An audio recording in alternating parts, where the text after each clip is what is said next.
Hi, everyone. Thank you so much for joining us today. We'll get started in just a minute. Just going to allow a little bit more time for a few more participants to join. Thank you so much for hopping on.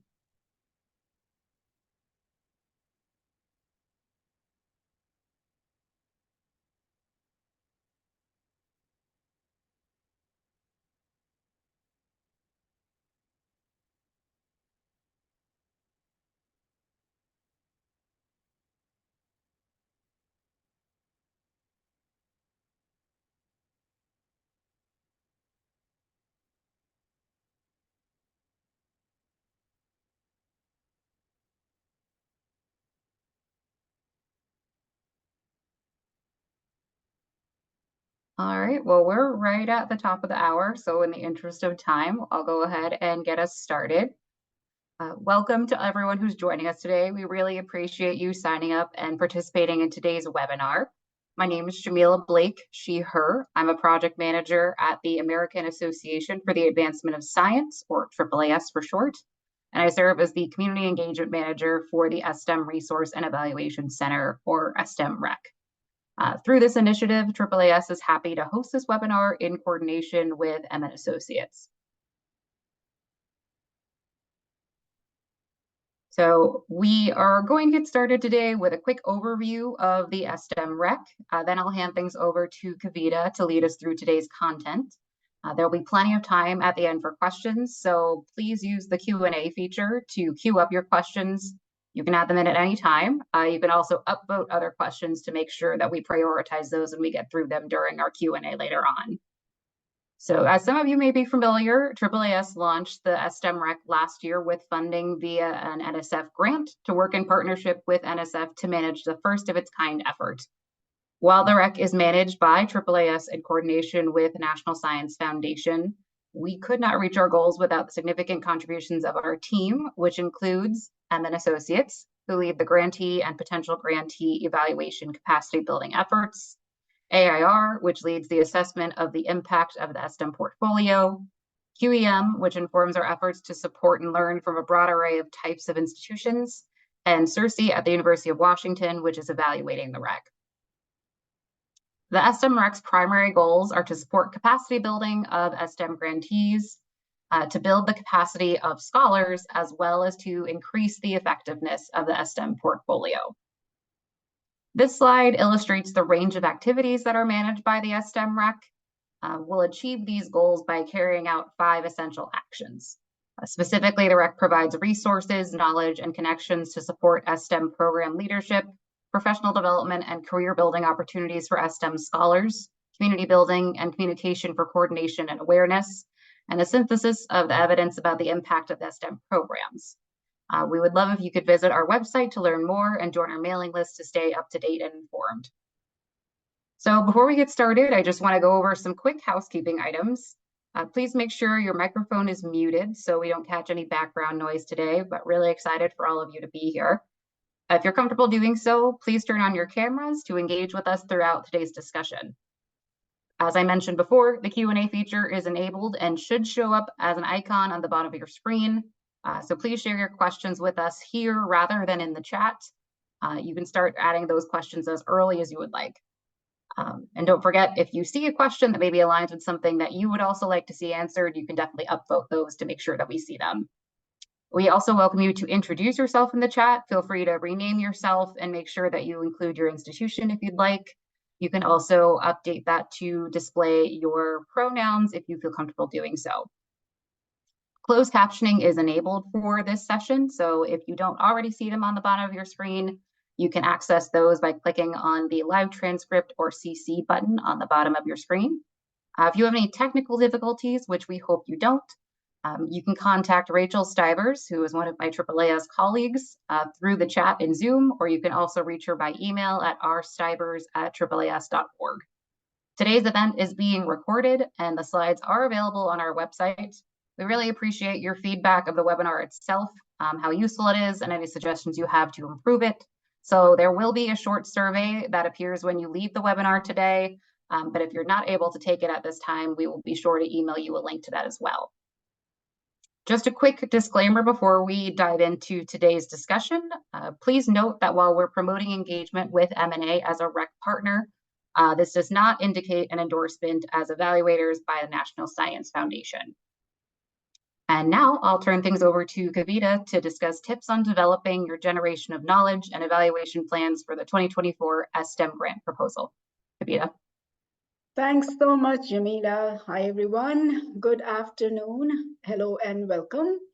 We are so glad that you are taking some time today with us to listen to me talk probably a lot today about how to develop your generation of knowledge and evaluation plans for the upcoming S-STEM proposal that's due on March 11th, solicitation number 24-511.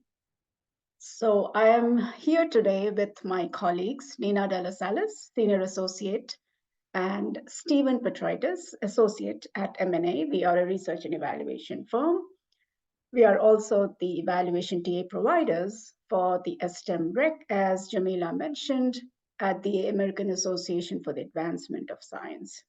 Many thanks to AAAS for hosting us, and also many, many thanks to NSF for this particular opportunity. So before we begin the session today, I'd like to mention two things: our audience and the focus of the webinar. Our audience is primarily the prospective and current S-STEM PIs, co-PIs, social science researchers, and evaluators. And the focus is to learn about generation of knowledge, the GoK section, and the evaluation plan section for the proposals that are due on March 11th. Next slide, please. So the activities that we are completing through March 11th are obviously the webinars. We had one session in the morning. It was very well attended by over 75 people. And today, now we have about 50 of you who have taken the time to attend this webinar. So thank you. We also have a logic model webinar planned for February 8th. So if you have a moment, feel free to register for that session as well, which is in the afternoon from 2 to 3:30 p.m. Eastern. We are also developing FAQs, frequently asked questions on resources on GoK and evaluation that are being asked of us today, and also the logic model on February 8th. Especially those related to the study plan, design, methodology, and budget. We will also be conducting email and Zoom consultations to review and provide feedback on your proposals, GoK, and evaluation plans. So we hope that you would send us good drafts, really good drafts of your generation of knowledge and evaluation plans so we can provide some feedback. You could also request the evaluation TA using this particular form. We'd be happy to look at your questions and set up a time to chat with you via Zoom. Next slide. The objectives of the webinar today are two: primary and secondary. Primarily, we want to have us all have a good understanding of what generation of knowledge is all about. How is it different from evaluation plan? How should we design a really good evaluation plan? I'm also going to talk a little bit about theory of change and logic model for all the tracks 1, 2, and 3. And secondary is to collect some feedback on the effectiveness of the webinar's content and its format through a survey that Jamila just mentioned. And we will also be gathering questions and understand the needs of you all and the current attendees. Next slide.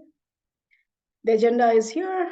A very quick recap of some of the changes in the 2024 S-STEM solicitation 24-511, especially the changes as it relates to the generation of knowledge and evaluation sections. Also, we'll be talking about the roles of the social science researcher, evaluator per track. We will definitely dig deeper into the generation of knowledge and evaluation questions and research questions, theory of change, logic model, how and when to engage a researcher and an evaluator, both pre and post-award, as well as how to engage an advisory team versus an evaluator, We will take questions towards the end and we'll share some resources. So also wanted to let you know that there will be one slide where I would like to talk about the review process that NSF follows to review the proposals. So a quick overview of some of the changes. So the maximum award amount for track 1 remains at 1 million, and track 2 has changed from 2.5 to 2 million. That's a pretty big change, which basically means that more money could be spread across the programs. Track 3 is 5 million for 6 years, and collaborative planning projects is 100K for 1 year. So please keep in mind that the collaborative planning projects actually do not require an evaluation plan, but we encourage that if you want to collect some data, it will only help you because you are going to be working on tracks 1, 2, and 3 proposals anyway. The scholarship amounts has increased to 15,000 per year for undergraduates and 20,000 per year for graduate students, masters, and PhD. The maximum duration of the scholarships has been increased to 5 years per degree. And there is some other details about scholarship calculation. And what we are learning from NSF officers is that you should really work with your financial aid officers to make sure that there is a proper determination and definition of low-income scholars' eligibility and scholarship amounts. There is another note about the project's viability in terms of the grantees or the proposals should also demonstrate that comparable numbers of eligible students have enrolled in the STEM disciplines to complete their degrees. Next slide, please. So this is an important slide, especially because it relates to the evaluation plan. Now, here's a statement which says that the evaluation plan, logic models may be included either as a supplementary document or as part of the project description. So if you are like me in terms of, having your doubts, you have some space in the proposal and you have trust issues, I would say you would just include the logic model in the project description. Typically, it is placed in the evaluation plan because the evaluation activities are closely aligned with the project's goals and activities. However, again, this is just me saying that I would probably just put it in the project, in the narrative itself. But if you're comfortable, you are totally okay if you want to include that as a supplementary document. The required table summarizing the pool of potential scholars at each participating institution can also be included as a supplementary document or as part of the project description. Again, totally up to you. And the calculation of the scholars' unmet needs now should reflect the SAI, which is a Student Aid Index, which replaces the expected family contribution or EFC in the 2024-25 FAFSA. Again, this is all from the solicitation. If you have any questions related to the bullet point 2 and 3, you could directly ask NSF. The first one is definitely just my take on it as to where you would like to place the evaluation plan, the logic model. Next slide. Well, we have a couple of questions for you. So Jamila, if you would be so kind to launch the polling questions.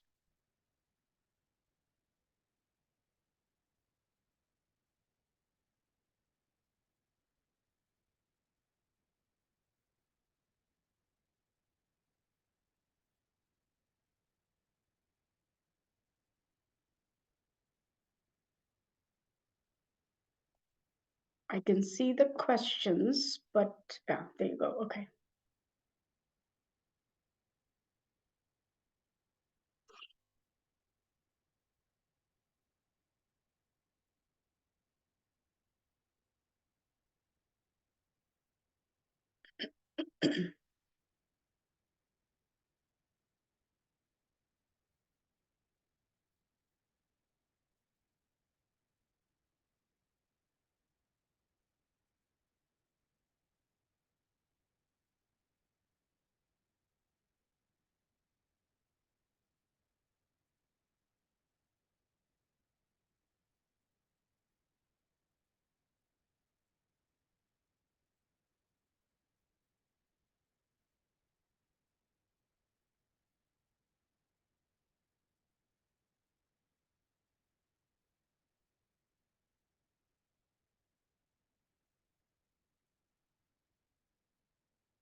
So we have a majority of PIs in the room with us.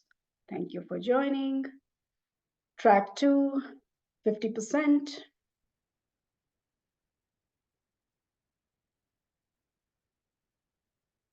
Four-year institutions, about 30%. Then two-year institution, 21%. Majority are not MSIs. And we have a majority first-timers. So, well, congratulations. And we have majority who have not engaged a social science researcher to collaborate on the proposal. And majority, 61%, have actually engaged an evaluator to collaborate. Excellent. Cool. Thank you, everyone. Should I close the poll?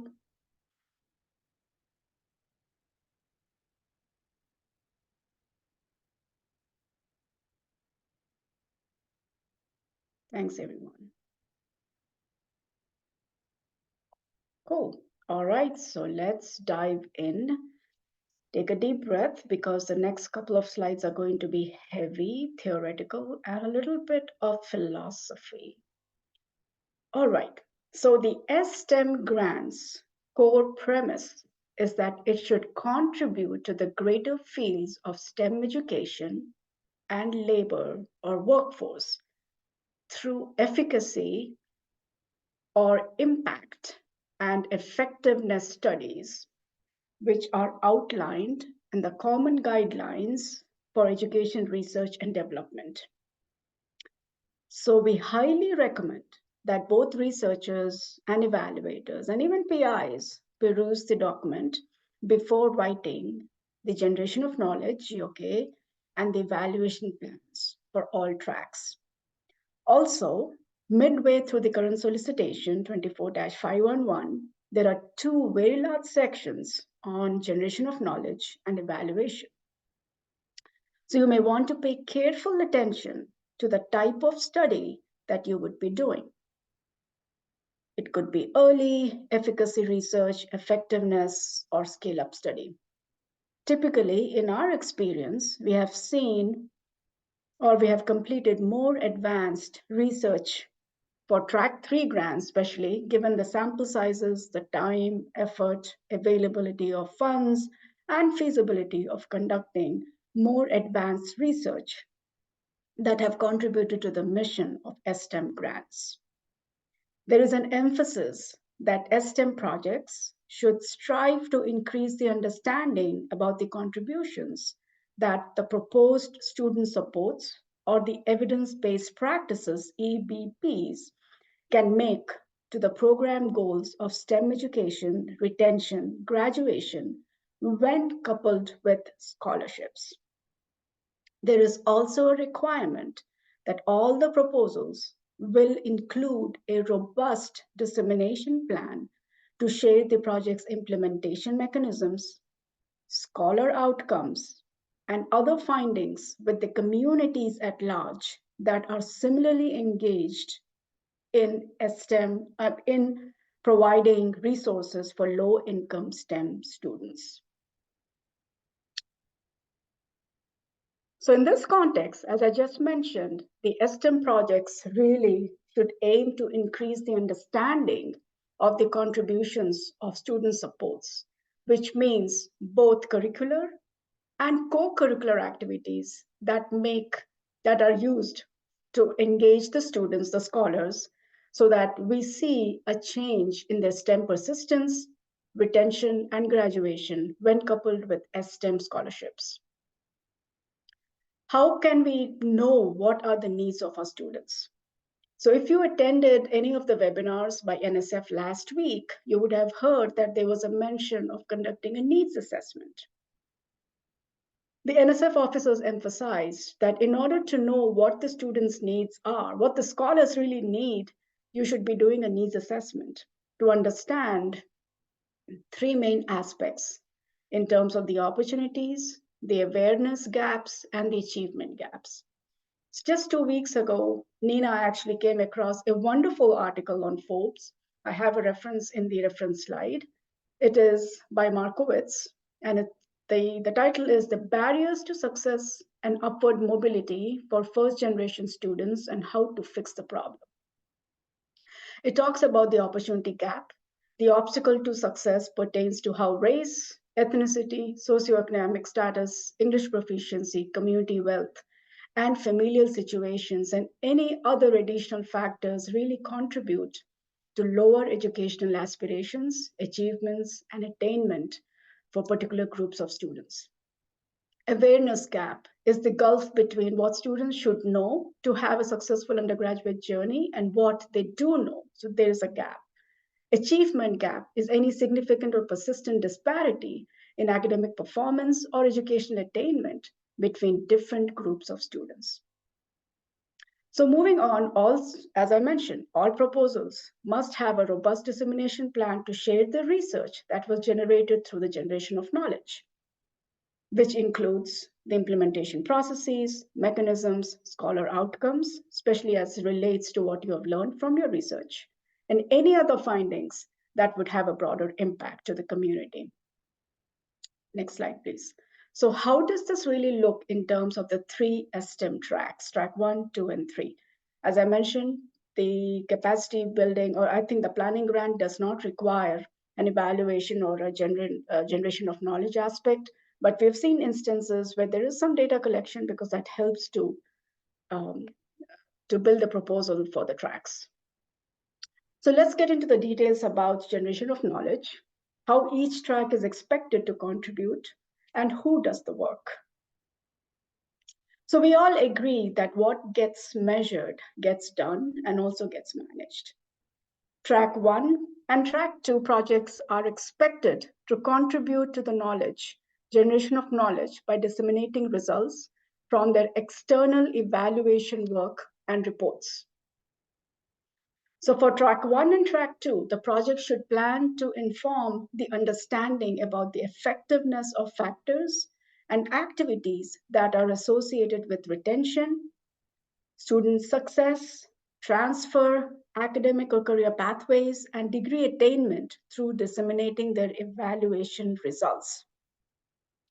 Track 3 are expected to generate knowledge through external evaluation as well as through a clear and rigorous research plan based on the scalability of the interventions to the different institutions or the same institution.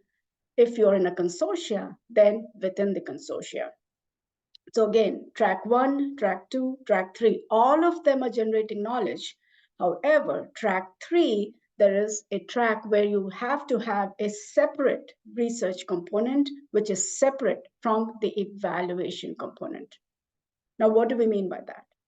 So what we're talking here is the basic needs of our scholars, which are linked with the generation of knowledge.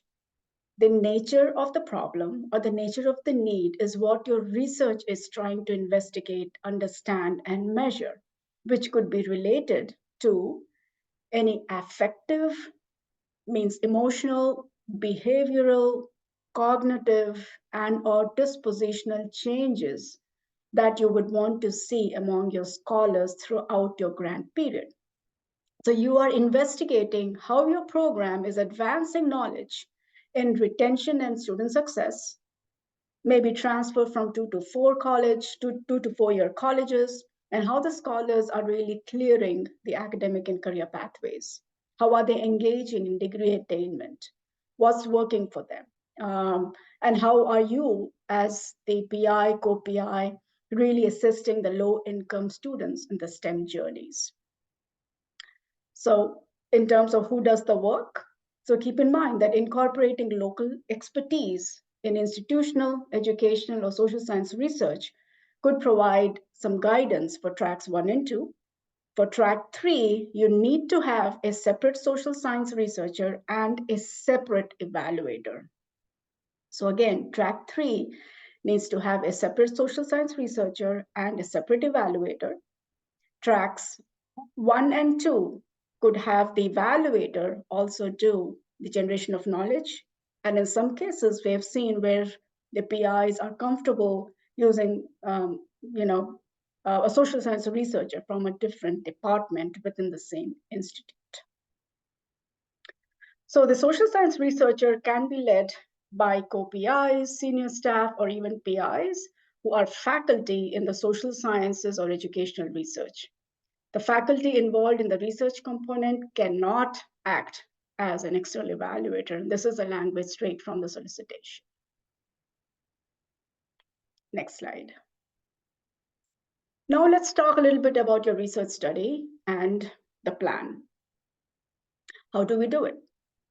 So first of all, the research questions must be grounded in the education or social science research theory and literature, such as the one that are most commonly found in the STEM projects. I'm going to talk about those in the next few slides. So the education and research literature, it has to be grounded. Second is it should be linked with the specific needs of the student population being served at the institution. How would you do that? You're supposed to be doing a needs assessment, and you can get information as to what are the specific needs of your scholars, potential scholars. The proposed intervention, what are the interventions that you're really interested in? What intervention do you think might stick? What kind of study design are you going to be doing? Is it going to be exploratory, descriptive, correlational, quasi-experimental to measure the efficacy and or effectiveness? You would want to be testing a theory and you must have a hypothesis. If we do this, then we may expect to find this. We are also measuring it in terms of program, in terms of its efficacy, in terms of its impact. Does it work? How does it work? Who does it work on the best? What are some of the lessons learned? And your research should also be generalizable in nature, meaning that what is the broader impact of it beyond just your institution? If your research study findings are such and such, can they be also replicable in, say, another setting? What works, under what conditions, and for whom? So that's the whole purpose of your research plan and study. Next slide, please. So here are some of the examples of the commonly found social and cognitive theories from many of the S-STEM grants that we have worked on and also have reviewed and have come across. The most common ones are social cognitive theory by Bandura, social cognitive career theory also by Bandura, sense of belonging theory by Tinto, social change model of leadership by Lent, and self-efficacy theory by Bandura. So the social cognitive theory posits that learning happens in a social context when people interact with people. They also interact with the environment, and there is an expected change in some kind of a behavior. So if your project is, say, proposing leveraging on ongoing living learning community on campus, which we call as the LLCs, as one of the evidence-based practice or EBP to better engage the scholars, then LLC could be studied within the theoretical concept of social cognitive theory. I just gave you an example. The social cognitive career theory is really a framework that explores the psychological and social factors that produce personal interests, which in turn play a role in making choices as related to one's education and or career path. So you may want to think which theory might be useful when it comes to developing your own GOK, again, which will be again grounded on what you found the needs of your scholars are. The sense of belonging theory is extremely popular. Basically, we are measuring the students, the scholars' sense of belonging, which is taken to be as a driver of persistence, retention, and completion. So if you worked with many of the MSIs, HBCUs, TCUs, you will see a lot of literature that talks about the very high sense of belonging of students who attend MSIs as compared to the PWIs, the predominantly white institutions. The social change model of leadership talks about the first-year students' participation in leadership activities, which potentially can shape their feelings of high engagement and involvement in socially responsible leadership careers and roles later, which leads them to actually perform well in the institutions where they are attending. The self-efficacy theory, on the other hand, talks about how individuals and communities feel empowered with a sense of agency to help facilitate their goal attainment. So many of these theories are interlinked, they overlap, and they kind of inform each other. So depending on what your research questions are, your interests are, your hypothesis, you may really want to see which theory might be the best fit for your study.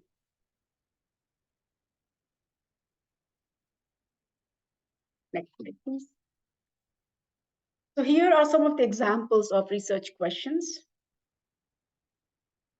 In what ways does, say, a particular EBP, I'm calling here an intervention, like a evidence-based practice, work for whom and under what circumstances and context? How do scholars develop a STEM or and an engineering identity? This is one of the very popular questions that we have seen across many of the S-STEM proposals. How does a particular intervention, say LLC, play a role in enabling the scholars' STEM engagement, STEM identity, or motivation in the STEM fields? Another question could be, how does, again, an intervention show its intended effects on the scholar's cognition and or effective behaviors, both in the short and long terms, depending on what that intervention is? Could be mentoring, peer-led mentoring, LLC, or it could be faculty mentoring, intrusive or proactive advising. So you could use any of the interventions that you think would be most appropriate for your scholars. One of the other favorite questions that I have, because it is multi-question, but it has many things embedded in it. If and how the scholar's background characteristics, such as demographics, academic performance measures, and affective factors, play a role in decision-making for choosing STEM majors, engaging in training, professional development opportunities, utilizing available resources on campus, services available on campus, and careers when exposed to that particular EBP evidence-based practice. So here are some of the very typical research questions that we have come across several of the S-STEM proposals. Next slide, please. Further, a few more examples that are really targeting at the cognitive, behavioral, dispositional, or situational attributions is what, if any, is the relationship between increased academic advising, which is again an intervention, peer or any mentoring, another EBP, and research, internship, or university partnerships. These are a bunch of EBPs and opportunities and STEM scholars, course-taking habits, course success, STEM identity, retention, completion, vertical transfer, and or joining the STEM force. So here you'll see that I'm leading more towards correlational studies, where I'm looking for a relationship, positive, negative, or a neutral relationship, especially as it relates to the scholar's disposition of course-taking habits, STEM identity, completion, et cetera, et cetera. The other question is, how does increased academic, non-academic, meaning curricular and co-curricular, and financial support for the scholars relate to the levels of self-efficacy, persistence, completion, and overall academic performance? So these are very typical research questions, and you could modify them, take them as they are, and make sure that you are really answering the questions that you have for your particular group.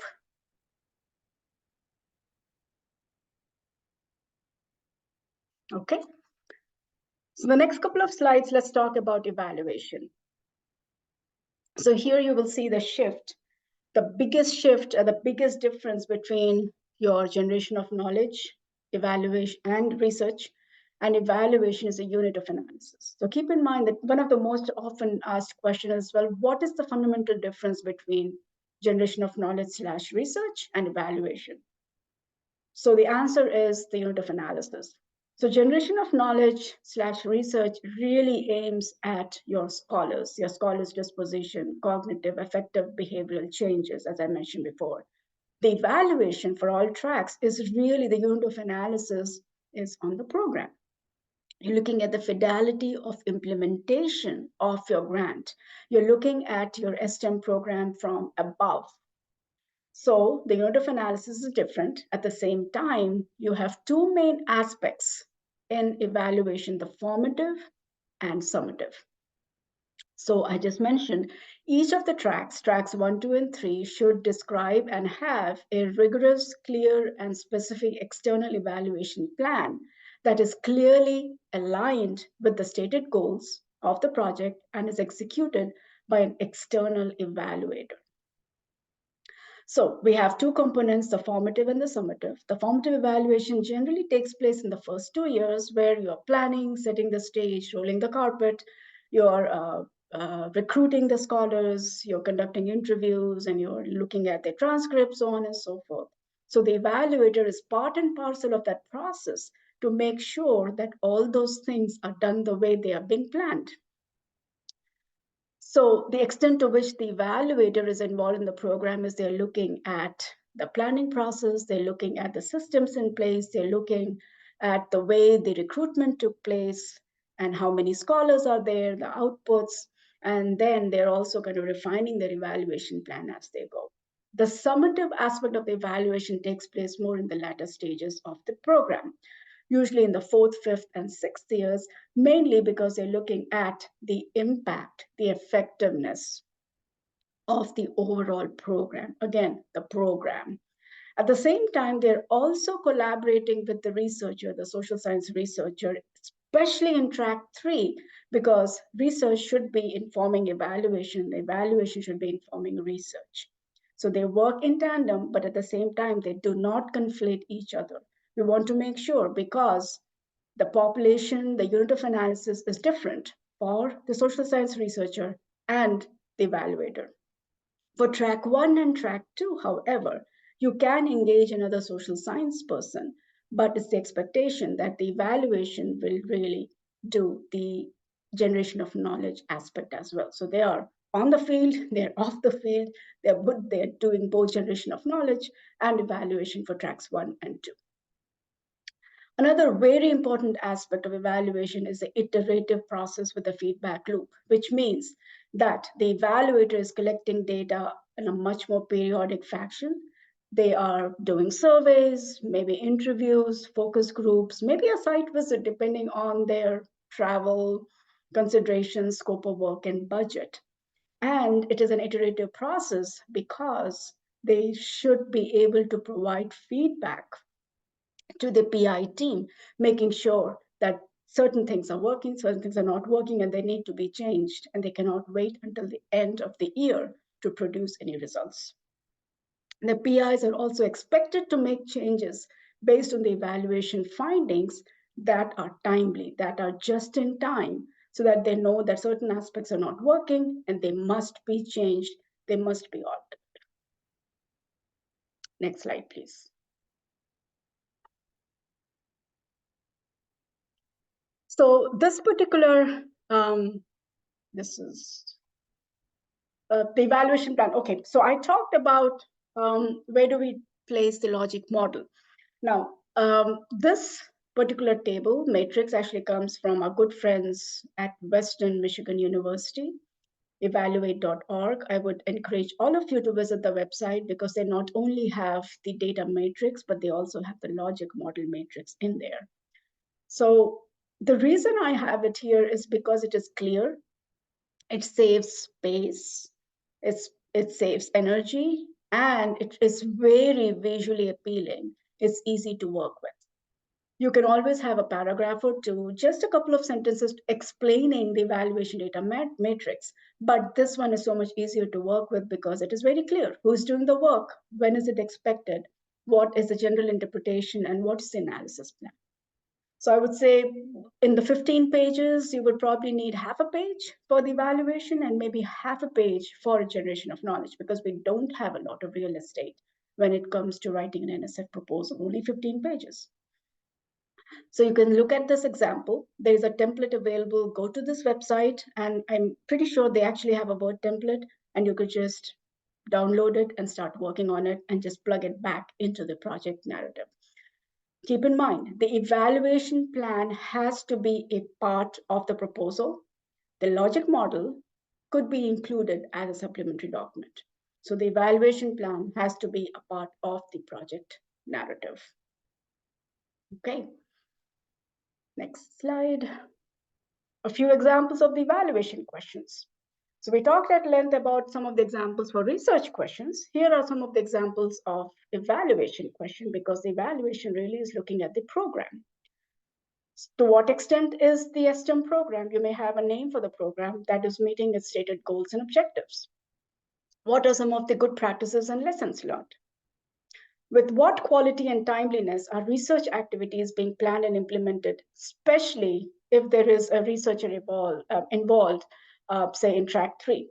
Because, as I mentioned before, research is informing evaluation, evaluation is informing research. They have to work in tandem, because ultimately we are contributing to the field of STEM learning. What is the potential for broader impacts to be realized? Usually a summative aspect of the evaluation. In years 4, 5, and 6, you're really looking at the so what question. Then what is the intellectual merit of all the research effort, especially in terms of its contribution to understanding of STEM interest and learning, and then future jobs and careers, the STEM pipeline upon graduation. So you're really looking at this efficacy of that particular STEM grant track. Next slide. All right. So let's talk about the logic model and theory of change. So the solicitation says, as I mentioned, again, this is probably the 7th time I'm mentioning that the TOC or the logic model can be in the supplementary document. But if you are somewhat like me, who's a little paranoid with some trust issues, then I would just make space in the evaluation section and embed a logic model. So the logic model, I'm pretty sure most of you know about logic model. You may have seen different types of logic model. You may also have seen some kind of a diagram that looks something like the left, which is more of a theory of change. So how are the theory of change and logic models similar, and how are they different? So you will see that there is some overlap between the two, especially in terms of the metrics or indicators of success. However, the main distinction between a logic model and a theory of change is that the logic model describes a much more linear and logical sequence, showing what the intervention's intended outcomes are. If we provide X, the result will be Y, right, for a logic model.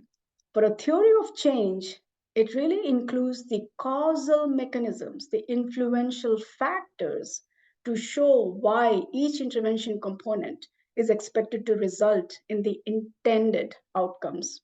It is not linear. So if we provide X, A will support or hinder a result of Y. So though logic models ideally include a section of contextual factors, assumptions, influential and moderating factors, they are generally not detailed within each part of the model, and they are often left out. However, a theory of change includes these factors where appropriate throughout the model. So in essence, a logic model is descriptive while a theory of change is explanatory. So there's a really, really good section on how these two are similar and they are different, and which is more informative, which is more descriptive, and which is more explanatory in Michael Payton's 2008 book, Utilization Focused Evaluation, 4th edition. It's a wonderful book, a good book generally for Evaluation 101, and also about formative, summative evaluation, theory of change, and logic model. Next, please. So again, this is from our very good friends at Western Michigan University. And if I may so say myself, I had a little bit of hand in working on this particular model, which combines the theory of change and the logic model. So let's imagine there is a symphony of logic model, theory of change, epistemology, and ontology for your S-STEM program. The logic model acts as a conductor, orchestrating a sequence of events in a very linear form. The theory of change joins the melody, introducing the dynamic interplay of various variables. Epistemology steps in as a harmonizer, questioning how we know what we know. Ontology adds depth, pondering the nature of reality itself. So, together, these elements compose a masterpiece of a logic model that combines knowledge, that explores, questions, and embraces the essence of existence. So, in the field of program evaluation, the combination of all these metrics and elements really present a powerful approach that address both the structure and the dynamic aspects of the program. These two frameworks, combining the theory of change and logic model, when they are integrated thoughtfully, often offer a comprehensive understanding that aligns with the philosophical concepts of epistemology and ontology. So, very quickly, for those who are philosophically inclined, epistemology is the study of knowledge acquisition. It urges us to recognize that understanding programs requires a multifaceted approach because context really, really matters. Ontology, on the other hand, explores the nature of reality. It encourages us to acknowledge the intricate and interconnected web of relationships within the programs. So, this is how combining a theory of change and logic model really looks like. So, there is a template on the website, there is a link in the reference slide. So, please take a minute, go to that site, click on the link, and there is a very nice guide as to how we can combine DOC and LM. Next slide, please. So, here's an example of a ready-made logic model. It combines the needs, the assumptions, the inputs, the activities, outputs, outcomes, both midterm, long term, and also the third one, the short term. So, what are some of the needs? So, the whole premise of the S-STEM grant is we are really trying to cater to the needs of the scholars. So, again, this is just an example. So, suppose an institution has identified low completion rates in STEM subjects for the students, right? Then there are also high need students on the campus. The low wages, also fewer jobs. So there's a question of demand and supply from the industry. And there are also low transfer rates from 2-year to 4-year institutions. So suppose those are the needs. What assumptions are there already prevalent at the institution level? We have part-time, full-time, adjunct faculty members. We're looking at the institutional capacity and also staffing. Do we have the capacity? If we have PIs, co-PIs, senior personnel, how many people are we really engaging? And what is really our capacity to do the work?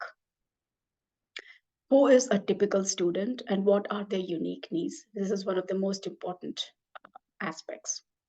The inputs would be your funding. Of course, you need the funding to run the program, staffing and resources, and also institutional support and resources. What are the existing institutional support and resources that you're going to leverage? And what are some of the new things that you're going to introduce as part of your S-STEM grant? Then, what are the activities that you propose to do?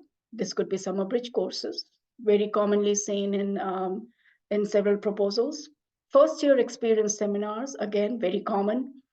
Mentoring, advising, cohort building activities, pretty much all of you will probably have this. Internships, industry visits, speaker series, not only from the industry folks or faculty members or researchers, but also from alumni. And then one of the other activities will be your active generation of knowledge and evaluation activities. Then going on to outputs. Outputs are more numbers in terms of participation, engagement, number of courses, number of scholars who will engage in these activities, number of scholars completing the FIE seminars. What are your expectations? Are you expecting them to attend maybe 2, maybe at least 5, at least 6? Number of internships, number of visits, number of speakers. Keep in mind that all these interventions, these resources and supports, you cannot force any of the scholars to attend them. They are there for them to pick and choose and attend as they please. So some of the short-term outcomes are you want to see an increase in STEM course taking, improvement in GPAs. You also want to see a stronger scholar community on your campus, increased sense of belonging, perhaps, increased engagement, leadership, increase in persistence, retention, completion as a result, and also increase in jobs and overall satisfaction with their jobs, their career choices, and also internship experiences. You also want to see the affective behavioral changes, such as increase in motivation. You also want to see a change in their identity, the ones that we talked about, and also changes in the program efforts. How are these changes really influencing their decision to take up science, to take up STEM, or take up a career in engineering? The midterm outcomes would be potentially wanting to see an improvement in the graduation and completion rates overall on your campus in the program of study and the STEM fields, and also promotion of very high sense of belonging on campus. This is very high on the list, and I've seen many of the proposals actually really engaging in this aspect. The long-term outcomes, unfortunately, we sometimes don't have the time to measure this. We're not there because the grant would have ended or we run out of funds. But this is something you could be thinking of in terms of the long-term outcomes is the increase in the regional STEM workforce. How is the STEM program really contributing to that particular workforce? And you also expect to see a more resilient, inclusive, and adaptable STEM workforce overall. So basically talks about the broader impact, which goes beyond your campus, beyond your projects efforts. Next slide. So how do we engage a social science researcher and evaluator? So let's talk about the pre-award process. Let's talk about the post-award process. So the main thing is you want to engage, you want to see the social science researcher and the evaluator as a partner and a collaborator. So now is the time when you would want to engage with both of them early and often, especially for track 1 and track 2, the evaluator is doing everything. For track 3, the evaluator is doing the evaluation work and the social science person is doing the social science work. Also keep in mind, I mentioned that for track 1 and track 2, it's okay to engage a social science person, but you have to budget it separately. So in terms of making a decision, who would be your evaluator? Are they totally external or someone from a different department, but within the same institution? So that's also allowed. If external, what would be the general qualifications for the evaluator? Do they have experience in NSF grants? Do they have experience with S-STEM grants? Are they local? Although it doesn't matter. What is the scope of work? And do they want to do site visits? How often do they want to do surveys? Who are they surveying? How often and how are they going to coordinate with the generation of knowledge and the research component? All those considerations are really important. When will you engage with them? You will, well, preferably during the proposal work, which is now, because they will work with you to develop the evaluation plan, the generation of knowledge, the research questions, the hypothesis, and also the logic model of theory of change. So you would want to engage with them early and often so that they write their portions, which really aligns with the goals and objectives of your overall program. Again, for track 3, research and evaluation plans have to be separate. So, and we want to make sure that they avoid conflation. The general expectations of third-party evaluator, again, before and after the award, you want to make sure that you also know the institutional procurement procedures, which means that if an outside evaluator is written into the grant, will they be automatically given work or do they have to go through a bidding process? So in many cases, the PIs or the co-PIs don't know or they don't understand the institution procurement policies. They just bring somebody on board and they realize that, oh, they had to go through a very elongated bidding process, procurement process, and that delays the whole process. So it's always know before you go. The budget, the often asked question is, what is the budget for the evaluation? So per the NSF guidelines, last year, from the frequently asked questions, the budget is 2 to 5% of the total budget, So that's what has been kind of mentioned. And this is what the guidelines are from the NSF, and this is what we are conveying to you. Next slide, please. In some cases, you also have an advisory. So some people will ask, well, what if we only have an advisory team and no evaluation or no evaluator? The answer is it depends. Although NSF would kind of say that, well, what is the role of the advisory? How often and how much are they going to contribute? How much are you paying them? So it really depends. I would say go with an evaluator because that is their job and they would actually do the work well because they're trained to do so. You may have expectations, they have the expertise, they have the time, so scope out a work. The advisory team would be more in terms of providing advice to the team, and they may not be as involved, they may not have that much time, they may not have that much budget or energy to do all the evaluation work, because evaluation needs to be rigorous. It needs to have formative, it has to have summative evaluation, it also is very iterative, and the evaluators are in touch with the PI, co-PI team more regularly. You can engage with an advisory team that can meet maybe twice a year, maybe in a semi-annual basis, and they can just provide some really good feedback on what they think could be changed more as an advisory and not more as an evaluator. Next. Well, after an award is made, you would contract with the social science person and or the evaluator before they begin the work.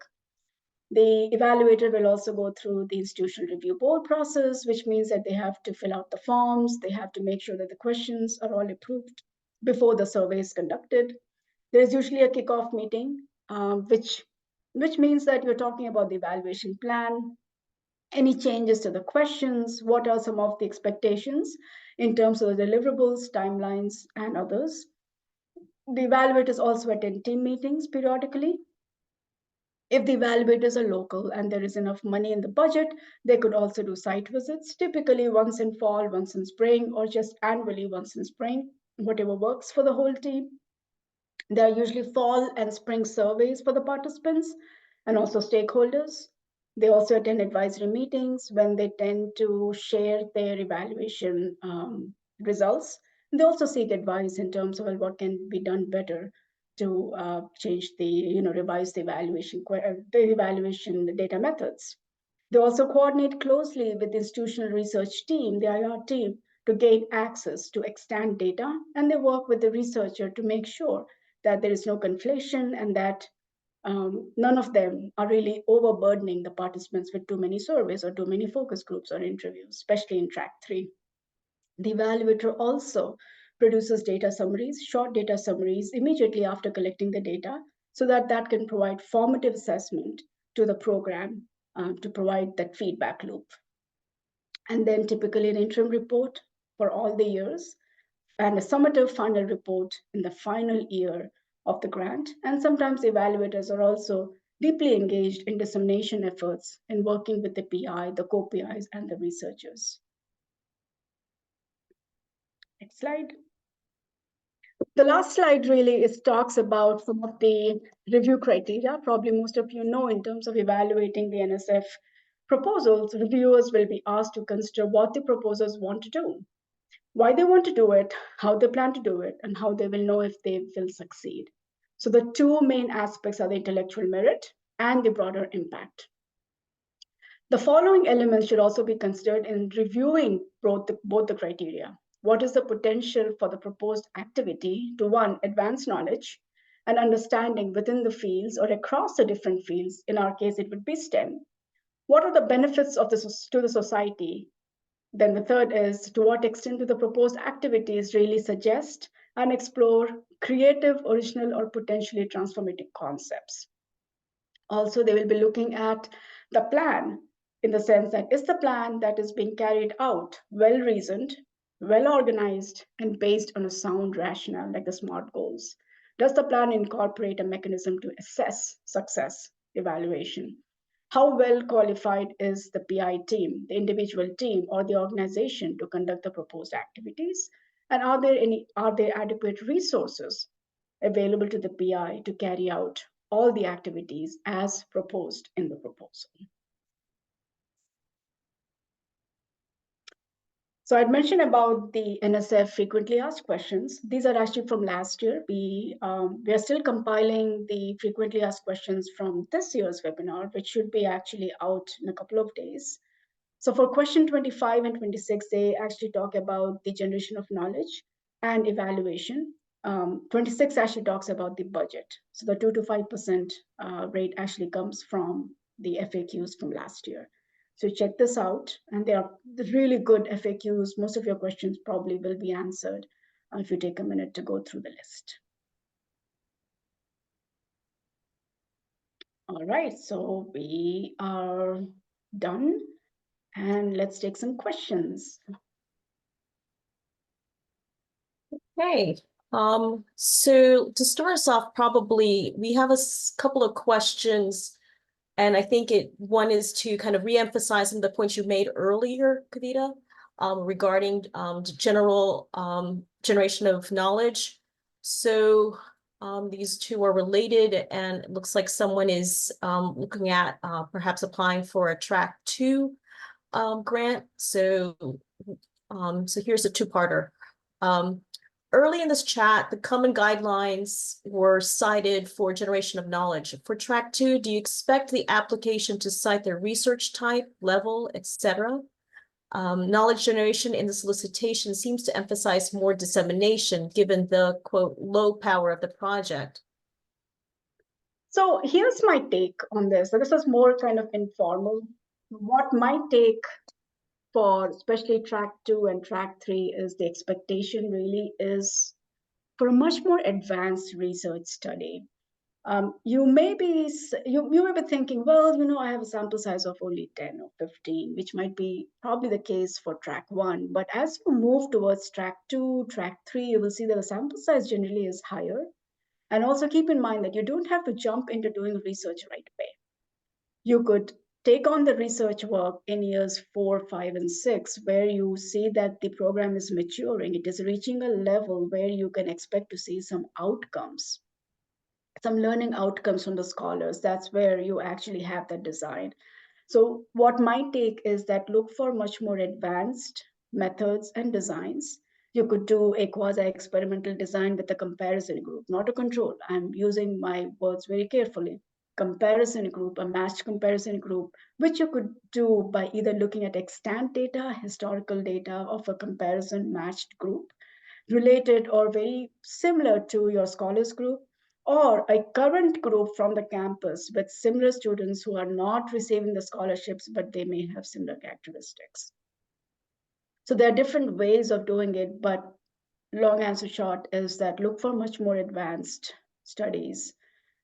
For some reason, I have a very strong feeling that exploratory studies or foundational studies may not bode well with NSF. So then research questions are needed or essential for Track 2 and presumably informed by institutional needs as assessed. Correct? That is correct. Absolutely. Yeah. Right. So, but it's not just Track 2, it's for Tracks 1 and 3. Exactly. So with all tracks, wherever you are doing a generation of knowledge, you must have research questions that are grounded in theory. They have a hypothesis because in a sense, you are testing that hypothesis to make sure that you have that intended outcomes. So that also applies for collaborative grants? Which would be Track 3, correct? Yes. Yeah, well, for planning grants. Yeah. Okay. No, all right. For planning grants, evaluations, they don't mention because it's only for 1 year and you're really kind of stretching the stage. So it's 100K and you're kind of testing the waters, setting the stage. So it's not required. Nowhere in the solicitation does it say that you need to have an evaluation or a GOK for the planning grant. However, since you're going to be building up for tracks 1, 2, and 3, might as well have an informal data collection because you want to make sure that you have some evidence to build your tracks 1, 2, and 3 proposals. Okay. So, and just to kind of follow up on some of the collaborative planning grant questions, so for collaborative planning grant, do we need to include the supplementary document, strategic needs and analysis of the job prospects? I think that's, a needs assessment, yes. Needs assessment is useful for your planning grant too. However, the biosketch and the other supplementary document, I would defer to NSF. I don't want to say something which may not be correct. So I would defer this question to NSF, and I can get you the response from them directly. Okay. And then for a collaborative planning grant, can you provide guidance on how to frame the statement of intellectual merit and discuss how this section differs from the ones for like tracks 1, 2, and 3, the So the planning grant would be more, look at it as a foundation. Suppose, I'll give you an example, just a random example. One particular institution that we worked with, they wanted to set up brand new concentration in physics and nanoscience, one of the areas. They did not have the infrastructure. They had, so they applied for a planning grant, and the premise was that we would want to build an infrastructure, we want to hire faculty, we want to train faculty, and we need the money for planning. So what they did was they had a bunch of planning meetings. They had a framework as to if we get the money from NSF, say $2 million next year for track 2 or $1 million for track 1, we have all these components in place. They also did a needs assessment because they wanted to do a pulse check that if we have this particular concentration on campus, will the students come? So if we build, will they come? That was the concept. So basically, they are kind of building that structure, having that skeleton in place, making sure that all we need is money and we are good to go. Yeah, but they're not running the program. Just make sure you're not running the program in your planning grant. You're just setting the stage. Setting the stage. Okay. Yeah. All right. And then kind of, again, going back to the generation of knowledge, again, kind of more of a reaffirming some of the points you've made earlier. So who's primarily responsible for articulating the generation of knowledge component of the proposal or project? Is it the PI? Is it the evaluator? So the answer is both, because PI is really running the show and they know the institution because they belong to that institution. So the evaluator, if they are within the same institution, but they're a different department, then they should really work with the PI to know, hey, this is what the needs are. This is what we have found from the data. This is what the evidence is. Let's build a research a framework which talks to the social cognitive theory, or it talks to identity. So it all should be informed by the data that is present currently at the institution. Now, if the external evaluator is coming on board and they don't know much about the institution, that's where you engage with the PI, the co-PIs early and often. You try to understand what the needs are, what are the requirements, who are your typical students, what exactly is happening, and what kind of interventions and resources are already on the campus which could be leveraged.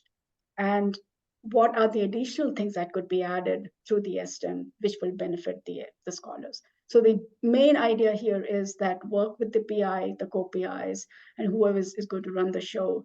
And it really has to be a much more, a symphony, a concert of all the minds. Thanks.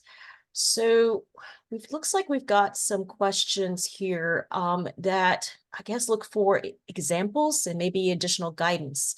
So first one is, do you know of other S-STEM related grants that require only an academic merit for student selections? S-STEM seems to be very restrictive, especially now that SAI is newly introduced this year and there is no financial aid data. Is that more of a program question? Looks like it's more of a program question. I don't think I would know the answer. So let's. So that's an NSF question? Is that what you're saying? Okay. All right. And then another one is, can you share promising strategies that you have seen funded to track or assess the longer term outcomes, such as those in the provided example, e.g. impact on regional STEM workforce, given the grant funds do not extend beyond the grant? So some from our examples, are really good questions. Again, context matters, right? I mean, some of these evidence-based practices that may work on your campus may not work on another campus. So it depends on, say, the kind of population that you're going to serve, the needs of that particular group of students. So let me give you a couple of examples. Some of the things that seem to be working in a track 3 that we are working on the college is industry talks. industry site visits, and internships. So ultimately, the scholars want jobs. They want to be supporting their families. So they are coming in as low income students. And when we ask them the question, do you want to go to grad school? Do you want to get into PhD or research? The answer generally is no. I want to get a job ASAP. As soon as I complete, I want to get a job. I want to be able to support my family.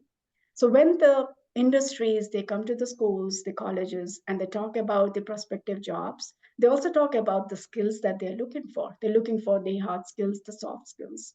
And when they give them the promise that, we will take you, we are hiring 7 interns this year, and the prospects of you getting a job after the internship and after you complete your course is very high, that inspires them. So in many of the colleges, we are seeing this.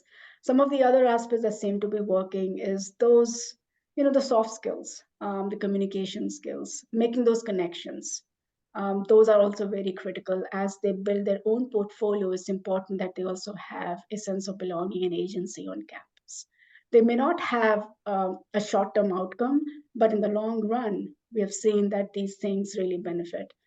In one of the sessions, I think last month, an alumni who was actually a part of the S-STEM program, they came back and they shared their experiences and they said that these are the things that I miss in my workplace, especially with COVID, is the isolation.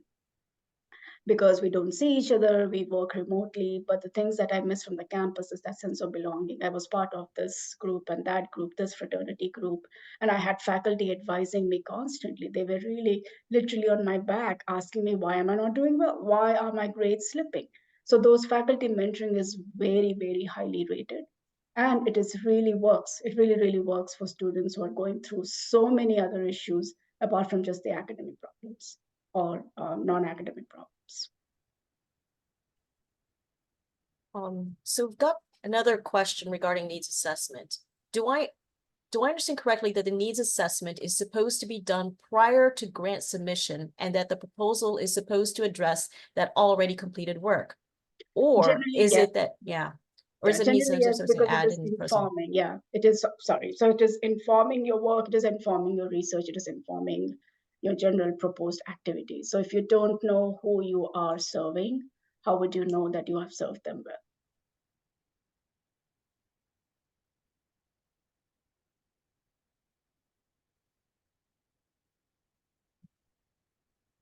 And we have another question. Say a research plan is not needed for tracks 1 and 2, but I'm understanding correctly that these tracks are still expected to generate knowledge. Can you help me reconcile these two things? That is correct. So generation of knowledge is universal. So generation of knowledge has to be produced by track 1, track 2, and track 3. The question is who does it? So track 1 and track 2 is the evaluator is expected to generate the knowledge. And in track 3, the researcher and the evaluator are expected to generate the knowledge. So that's the fundamental difference. In some cases, track 1 and track 2, some of the institutions also want to set aside a little bit of money and they want to engage a social science researcher, and that is permitted. But the generation of knowledge has to be done in all the tracks.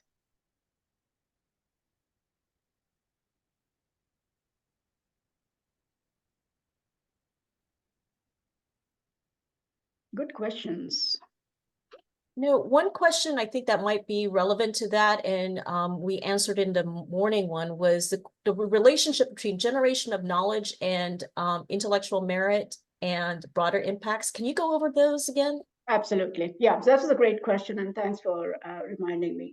So the generation of knowledge generally is sticking more in terms of your own project, right? Your own particular S-STEM grant. The intellectual merit is how are you contributing? How is your program really contributing overall to the field of STEM learning? And the broader impact is how is the program really contributing outside the institution in terms of the community? How is it serving the community of, say, workforce, of labor, of general having a sense of agency? So that goes beyond the program. So that's why when they say that we want the one pager, which actually has the description, the project summary, the intellectual merit, and the broader impact, it talks beyond your program. But the generation of knowledge is really more kind of focused on your contribution to research, learning, how are your scholars really producing the outcomes that you intended them to. So we have now someone who may be trying to connect the dots and is kind of having some difficulty because you've got an overlay of all these kind of concepts, but then you have frameworks, particularly from the common guidelines from USAID and NSF. So can you help us out and kind of figuring out how to connect all these dots? Certainly. So since I haven't seen the proposal, I haven't seen the generation of knowledge aspect, I would say, piece by piece, as Anne Lamont would say, bird by bird. So look at what are your needs, what are your assumptions that you're going in to build your program. So depending on that, think about what would be the biggest research question that you would like to inquire. So if you had, say, a particular evidence-based practice on campus, like I gave you the example of living learning communities, if you are doing that, especially in a four-year institution, that would be your intervention, that would be your evidence-based practice. And you can say that if I did this, what can I expect to see? Am I expecting to see a cognitive, behavioral, dispositional change? Meaning, if I engaged in living learning community for the scholars on my campus, I expect to see a higher sense of agency. I expect to see a higher sense of self-efficacy. And then link that self-efficacy and agency to attainment, persistence, and completion. Because ultimately, we want all the scholars to graduate. We want them to get really, really good jobs and be productive human beings. So that is how you structure and you frame your generation of knowledge. Now, how do you use the theory? The theory here already is that you're talking about agency, you're talking about sense of belonging, and those are already predetermined theories. And you can pull in the theory saying that we are grounding our research based on these theories, and this is why.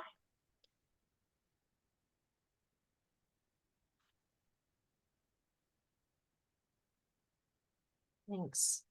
And thanks for those questions. I mean, it is sometimes when you're writing this and you're under a deadline, it's like after a while, it starts to look like, oh, I don't know,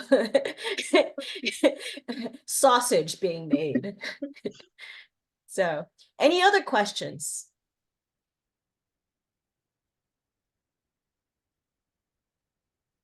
And we have a few minutes here, so people can come off their mics and they can contribute if they're allowed to. Jamila, I think it would be nice to hear from them directly. And if you're applying for the proposal, you're resubmitting, you can also share any of the lessons learned from the first submission and what you would do differently. Because maybe we can, yeah, Bernadette, please go ahead. Thank you. So I just want to clarify, perhaps this is what might have been coming up in sort of the last few questions where it seems like things feel a little less clear. If you, and I have downloaded the slides, but I think the question about how much the generation of knowledge, you just mentioned that the generation of knowledge really does focus on our individual projects, right? In terms of implementation, fidelity, best practice, effectiveness practices, things of that nature, and the outcomes that we're seeing. And then, but yet, and through intellectual merit, we're supposed to be able to articulate how what we're generating contributes to a larger discourse, right? And yet, particularly for tracks 1 and 2, it's not expected to be, and I apologize if I say this incorrectly, it's not expected to be a full-on research plan. It's not a research study to the extent that track 3 programs might be more focused on and driven by. Is that so we're talking about, we need to articulate generation of knowledge based on a logic model, theory of change, and articulate how it relates to intellectual merit and broadening participation. Yet it's the way to think about it is not that it's expected in the same way to be a full-blown research study, but it is meant to be intentional about generating the knowledge and being mindful of broadening participation. Exactly. So you got that right. So yeah, you are on point. So let me just add a little bit. so that we don't, kind of liquidate the process that, oh, this is more important than the other. So for tracks 1 and 2, the generation of knowledge definitely will probably have just 1 or 2 research questions. We're not like engaging into 7, 8 research questions. The reason being is just there is not enough money, and the sample size generally is very small. Typically, track 1, the ones that we are working on, they struggle with the sample size. With 7 or 8 scholars each year, what kind of rigorous study are you going to do? So we end up doing focus groups, interviews, do surveys, but that's about it. You cannot do a quasi-experimental design. You cannot do any correlational design either.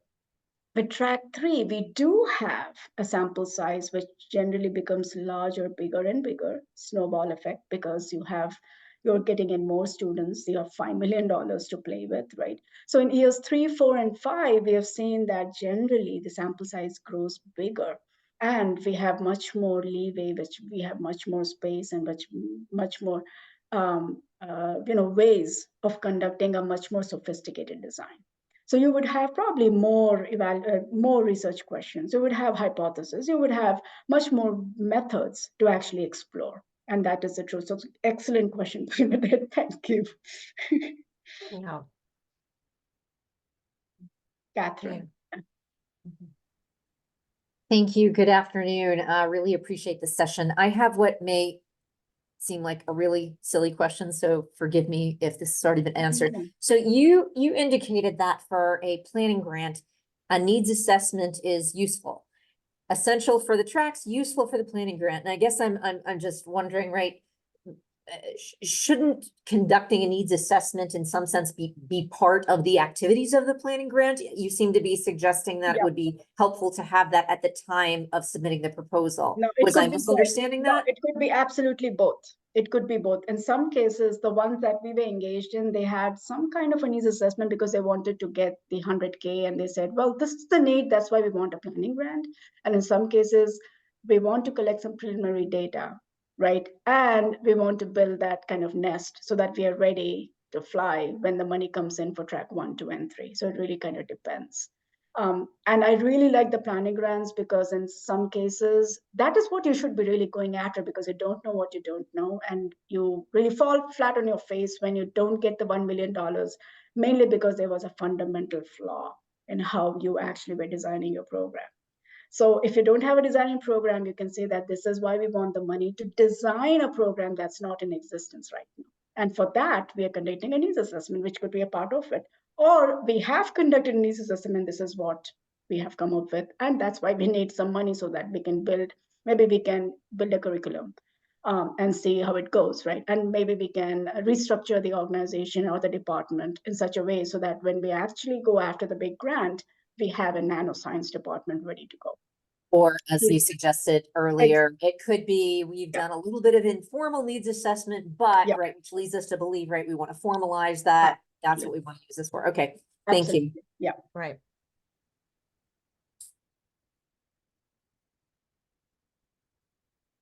Any other questions?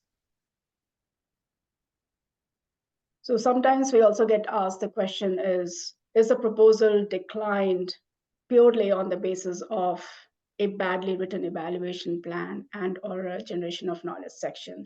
Generally, the answer is no. The proposals generally get declined or rejected based on the proposal's goals, objectives, activities, if they don't gel well. If the proposal is recommended for award, the NSF officers generally send a list of clarification questions, and those questions may include a set of questions on, please expand your generation of knowledge. There's only one research question, how about adding 2 or 3 other questions? But rarely in our experience have we seen that the proposal has been rejected solely on the basis of an ill-defined evaluation plan and or a generation of knowledge section.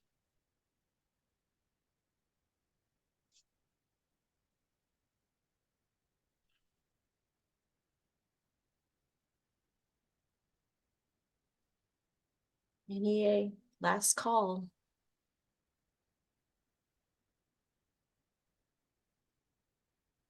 All right. So why don't we go back to the rest of the slides? Yep, Jamila's, yeah. Well, thank you. All right, thank you so much, Kavita and Nina. Really appreciate you sharing all of your tips and knowledge with us today, and hope that this was a helpful session for everyone who was able to attend.